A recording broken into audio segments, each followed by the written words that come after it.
Hi, everybody. I was driving into my office this morning and I thought, I just want to share this as I'm working it through myself. It helps to talk it out loud. And so I want to share it with you. I do a lot of speaking about how to live a life that really matters. You see, for 13 years, I worked and helped start a grief center, and we worked with hospice patients and families before and after their death. And when you work with people who are dying, you think a lot about how important and precious life is and how you don't want to waste your time on stuff that really doesn't matter. And so with that, I began to develop some thoughts and some principles about how do we do that? How do we make sure we're living a life that matters? And I want to share with you the beginning of some of those thoughts. The first thing, in order to live a life that really matters, is to really discover who you are, what's your personality type, what are your natural gifts and passions and abilities, what are things you're already leaning in because you have discovered that you have a gift or ability for that particular thing. And once you know kind of how you're wired, then you begin to look for opportunities both in your personal life and your professional life where those gifts, strengths, and abilities can be maximized and leveraged. Even if it's hard work, it's so fulfilling because you are operating in that zone, that area that positive psychology calls flow. It's when you begin to do something, even if it's work, and you lose track of time, it doesn't feel like work, you're just in the zone and you feel that sense of flow and energy. So how do we do that? How do we discover what's our personality, our gifts, our passions? What are our strengths? There's lots of stuff online to help you do that.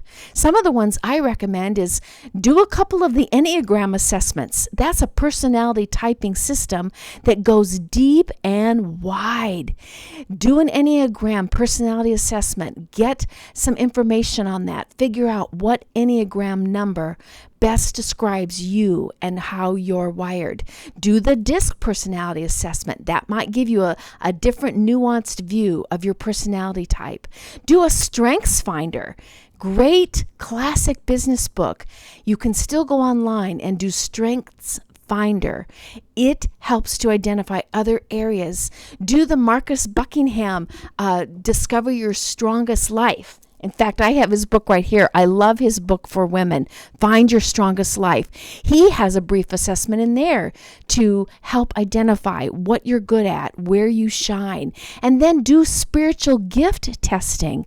The Bible has a lot to say about how we are all given spiritual gifts, and there's assessments online that help you identify what's my spiritual gift. And then lay it all out in front of you, so to speak, and take a good look at what you have found out about yourself.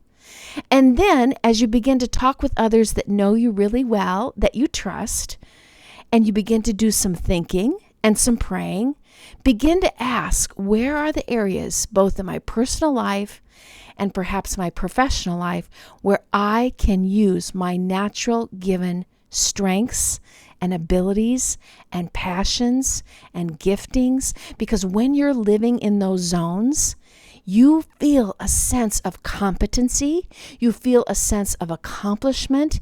You feel like, wow, this is really making a difference, an impact on my life, on those around me, because I am using the gifts and talents and strengths that I already am hardwired for. And that begins to feel so fulfilling.